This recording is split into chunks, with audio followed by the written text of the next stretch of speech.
Maximilien Robespierre est issu d'une modeste famille de noblesse de robe. Devenu orphelin très jeune, il devient, comme son frère Augustin, avocat après de bonnes études, notamment au collège Louis-le-Grand à Paris. Il s'installe à Arras, dans sa ville natale du Pas-de-Calais, et devient membre d'un club philosophique où il approfondit ses lectures des Diderot, Montesquieu, mais surtout Rousseau, qui la fonctionne tout particulièrement. Sa culture l'aide à appréhender concrètement les injustices sociales. La décision royale de réunir les États généraux à Versailles, au début de l'année 1789, le fait entrer, à l'âge de 30 ans, dans la vie politique en étant élu député du tiers-État de sa région. Très discret dans les premiers temps à Versailles, il défend très rapidement les valeurs démocratiques, notamment la nécessité du suffrage universel. Il souhaite mettre fin aux privilèges fiscaux en souhaitant mettre en place un impôt proportionnel à sa fortune. Il défend aussi l'obligation pour la nation de se donner une école gratuite et obligatoire pour tous. Très vite, sa personnalité étonne, cheveux poudrés, lunettes noires, habits colorés, menant une vie très discrète, d'une grande sobriété, ayant une certaine indifférence face à l'argent, c'est ainsi qu'on le surnomme très rapidement l'incorruptible. Dès l'automne 1789, Maximilien Robespierre s'inscrit au club des Jacobins, un club ouvert aux idées nouvelles qui se développe pendant la Révolution. Robespierre est estimé chez les sans-culottes, le petit peuple de Paris, notamment pour ses prises de position en faveur des plus pauvres. En avril 1792, il se prononce contre la guerre face à l'Autriche, car pour lui, l'ennemi intérieur doit être combattu en priorité. Absent au moment de l'insurrection du 10 août 1792, précipitant la chute de la royauté, Robespierre vient, 6 jours plus tard, déposer une pétition exigeant la déchéance du roi. Élu à la Convention, le nom qu'on donne à la nouvelle Assemblée législative, il pousse à la condamnation à mort du roi Louis XVI. Entré au Comité de salut public, nom du nouvel organe du gouvernement, le 27 juillet 1793, il devient l'homme fort et le restera pendant près d'un an jusqu'à sa chute.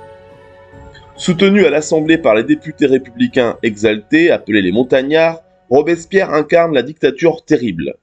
Il met en place la politique de la terreur, des mesures assez extrêmes, censées sauver la toute jeune République menacée de l'intérieur, mais aussi par les puissances étrangères monarchiques à l'extérieur. La France menacée à ses frontières, secouée par la crise économique et les troubles sociaux de toutes sortes, est gouvernée par les 12 hommes qui constituent le Comité de salut public, que préside Maximilien Robespierre. Ce dernier n'hésitera pas à éliminer ses principaux adversaires en les envoyant devant le tribunal révolutionnaire où l'issue était inévitablement l'envoi à l'échafaud. L'exécution de Danton, en avril 1794, en est le plus bel exemple. Robespierre se retrouve seul, au printemps 1794, devant une assemblée figée, anesthésiée par la peur.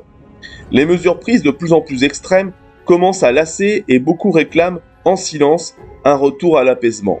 C'est dans ce climat de suspicion générale que Robespierre prononce un long discours le 26 juillet à la Convention, un véritable réquisitoire contre les traîtres dans lequel il menace d'écraser ses ennemis, mais en commettant l'erreur de ne pas les nommer. Dès sa sortie de la salle, les députés, inquiets de se retrouver sur la liste des nouveaux suspects, entreprennent de mettre un terme à la situation politique insupportable. C'est ainsi que dès le lendemain, ils empêchent Robespierre de pouvoir s'exprimer à la tribune. Dans le tumulte général, certains députés proposent même l'arrestation du tyran, qui votait aussitôt dans une atmosphère irrespirable. Réfugié à l'hôtel de ville de Paris, Robespierre et ses amis hésitent sur la marche à suivre. À 2h du matin, des sections armées fidèles à la Convention pénètrent dans le bâtiment. Comprenant leur défaite, Robespierre et ses compagnons cherchent à échapper à la guillotine par tous les moyens.